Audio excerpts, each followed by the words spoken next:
NCERTच्या निर्णयाविरोधात सांगलीत निघाला निषेध आणि मराठा साम्राज्य सन्मान महामोर्चा. मंत्री चंद्रकांत पाटील यांनी मोर्चाचे स्वीकारले निवेदन.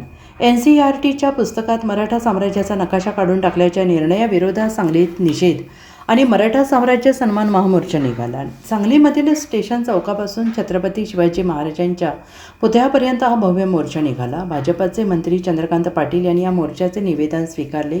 या मोर्चामध्ये उदयनराजे भोसले यांच्या आई कल्पनाराजे भोसले यांची प्रमुख उपस्थिती होती. याशिवाय प्रतापराव गुजर यांचे वंशज, बाजीप्रभू देशपांडे यांचे वंशज, हंबीराव मोहिते यांचे वंशज यांच्यासह स्वराज्यासाठी बलिदान केलेल्या अनेक शूरवीरांचे वंशज या मोर्चात सहभागी झाले.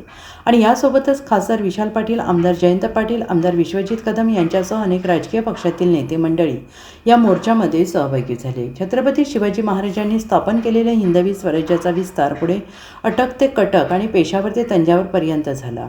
राजस्थानमधील काही घटकांनी NCERTकडे तक्रार केल्यामुळे इयत्ता 8वीच्या पुस्तकातून मराठा साम्राज्याचा नकाशा काढून टाकण्यात आला. या संदर्भात NCERTने महाराष्ट्र सरकार तसेच इतिहास अभ्यासक यांच्याकडे कोणताही अभिप्राय न मागता एकतर्फी मनमानी निर्णय घेतला. या निर्णयाचा निषेध आणि हिंदवी स्वराज्य म्हणजेच मराठा साम्राज्य सन्मान महामोर्चाचे आयोजन करण्यात आले. Bureau report SBN Marathi, Sangli.